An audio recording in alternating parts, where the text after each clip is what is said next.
This is new Sony FX9 Firmware 2.0. The Cinema 5D Virtual Show is brought to you by B&H, the professional source for all your video needs. CVP, the leading specialist in creative cine, video and photo solutions. Tilta, arm your camera. Nanlite, professional lighting solution. And SERP, better films. Welcome everybody to the Cinema 5D Virtual Show, our replacement for the NAB and Photokina that never happened. I have here on the line Sebastian Leske from Sony. How are you? Hi, I'm fine. So far, same as you, stuck at home. But thank you that we have the chance to talk each other via Skype. Yeah, hello. Of course, thank you. Yeah, it's the 30th of April. Sony just announced some updates. First, let's talk about the Sony FX9 version 2. Yes, let's do. So the version 2 on the FX9 will come October 2020. And as said, we already sneaked some items on version 2 when we introduced the FX9 on IBC last year. But today we'll really unveil everything which will come in version 2. What you see actually here is an FX9 web camera. So because, you see, I just want to demonstrate the amazing autofocus. Because I can't actually take it outside these days that much, so I'm using it as a webcam, which is kind of overkill. But I'm very looking forward to hearing what, the updates that the camera will be able to do soon. As said, when we introduced the FX9 at IBC last year, so we already said that in version 1, the FX9 was able to record internally up to 30p in full frame, and we said, okay, we know that customers would like to go on 4K 50 or 60p. So we said, okay, yes, in version 2, which will come 2020, we bring from the 6K sensor a 5K or approximately 5K crop, and then you are able to record also 50 and 60p if needed. Then we already talked about that we will introduce external RAW, so 16-bit, so really to bring and to support highest quality on the FX9 from the sensor.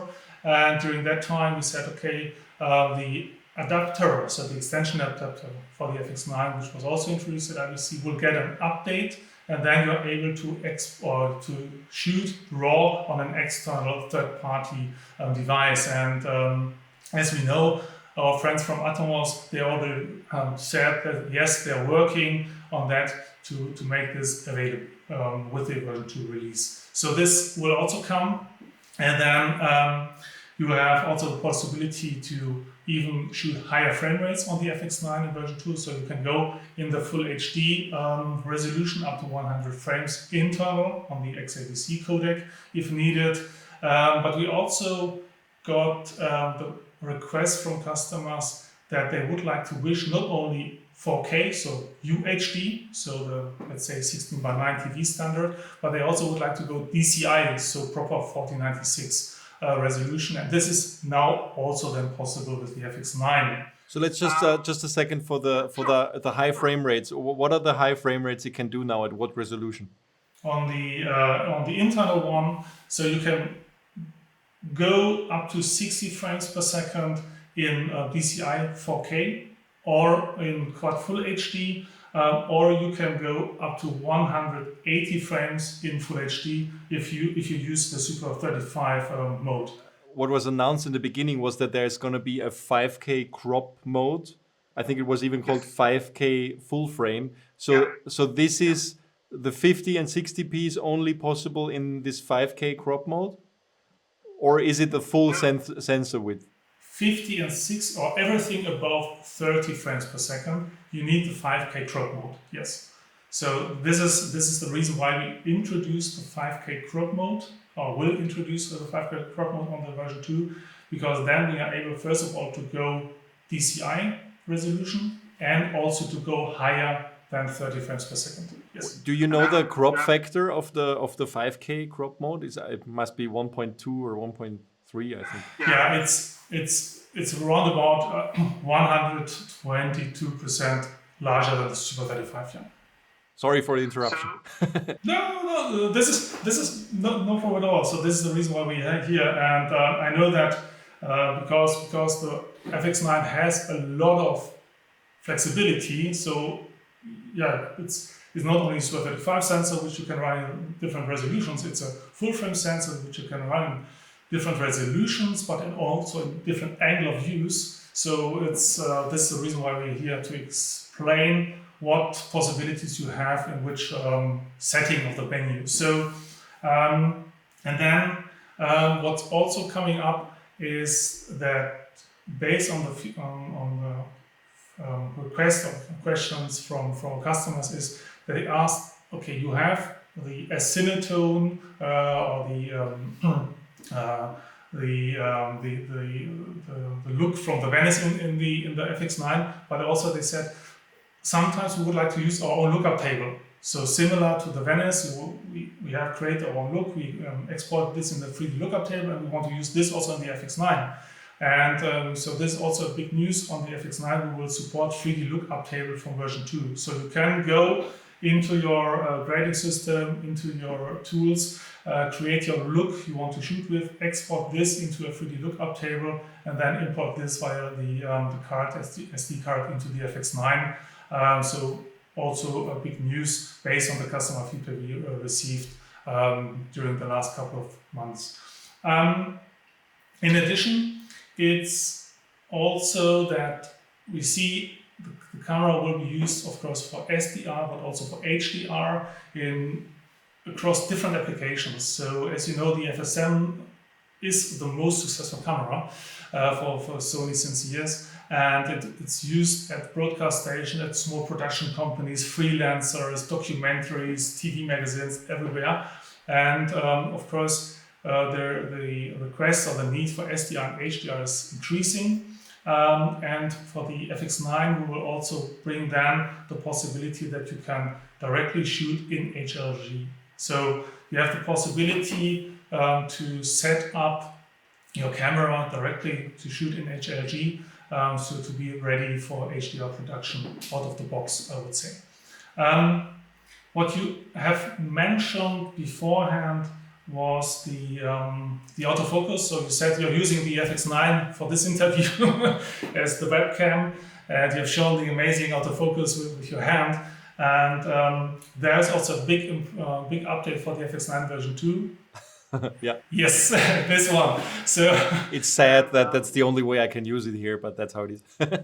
And the next big update is that for the FX9, at the moment we have autofocus on faces, so that if the FX9 is identifying your face, or if you're in a group, you can select even the face you want to focus on, or your focus should be set on. And the version 2 will bring eye autofocus, so that you then can or even select the eye of a human being, which always stay in focus. So same as for the Alpha series. So not only longer faces, but really the eye tracking will then be activated and will work. The Alpha series cameras, like the A7R4, also has the ability you can change from humans to animals, and then I think it recognizes pets like dogs and cats. Is this something that's also coming eventually to the FX9? It's not nothing major, but is this something that is planned? Because I think the technology is already there in the Sony labs. Yeah. So let's see. So in the version 2, it will be the eye autofocus for human beings, so for people, and for the rest, we will listen to the customer feedback and to see how the FX9 will be used, and if then perhaps more requests are coming, please also bring eye autofocus for animals. There was one big request, of course, which is the touch screen. You know, like not the autofocus works really, really well, but there's one big thing that a lot of people are missing, including me. It's a touch screen, and there have been not only rumors. Sony has said this publicly in one of my workshops, actually, that technically the screen that it comes with the FX9 is a touch screen. Is this something you can comment on, that this could be enabled in the future? Yeah, as you said, this is feedback which is not only from you, but I think you have also written this in one of your latest articles on Cinema 5D to say, okay, hey, sorry, please listen. So yes, we do, and we read your articles. So and yeah, this is, I can comment on this, and it's true. So the FX9, the display which is delivered with the FX9, so even the one which you're using on your FX9, it's a touch display, and it will be activated on version 2. So, Nice. It's it's so there is no need to purchase a new viewfinder or something. You just need to install the version 2 update when it's available, and then your display on the viewfinder, viewfinder display will turn on the touch capabilities, and this is a huge and massive thing. But what we also do is that the menu of the FX9, due to the high flexibility, sometimes you need to go into one menu into a sub menu. A lot of customers are used to it because the FX9 contains a lot from the FS7, and the FS7 is really well known in the market. However, sometimes it's much quicker by touching things to change settings, and this will also be possible. So there are areas in the menu which go into the touch display where you can directly change menu items by touching. So if you want to change audio settings, for example, to say, okay, I don't want to use the internal mic, I want to go with the MI shoe. If you want to change the crop, so the sensor readout, you can do this then by touching the touch display instead of going into the menu and perhaps a deeper sub-menu. So yes, the autofocus touch control is a huge benefit, but also in terms of efficiency and usability, to be much quicker in setting this up. Great, that's really great to hear. And I think you should have released this around Easter Sunday because it's the best Easter egg. I mean, it was like, I've heard from Sony people at Sony workshops that, you know, the engineers are looking into it. I think you also said something when we met each other, I think in Munich a couple of months ago, but nothing official. And now it's great to hear that it's coming.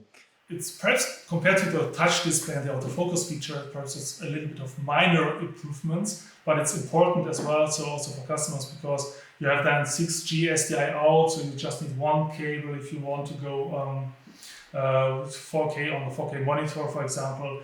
But it's also bringing some serious benefits in terms of audio. So the extension unit, it's not only possible to then to be used for external RAW, but it's also possible to use digital wireless receivers for audio, so that you have the best audio quality. Or you can, if you go with the MI shoe and the XLR box, you have then digital transition or transmission into the camera, not only analog anymore. So this is also something where we always take a huge focus on to say, okay, it's not only about the video, and to bring the most efficient and the highest quality for the video, but it's also to take serious care about the audio quality, because this is also quite important when we do video productions, of course.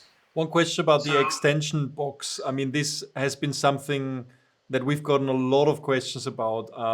The FS7, of course, has two different versions of the XDCA unit. It's the normal one, and then which enables the raw output, and then there's a second one which enables also the slot-in audio.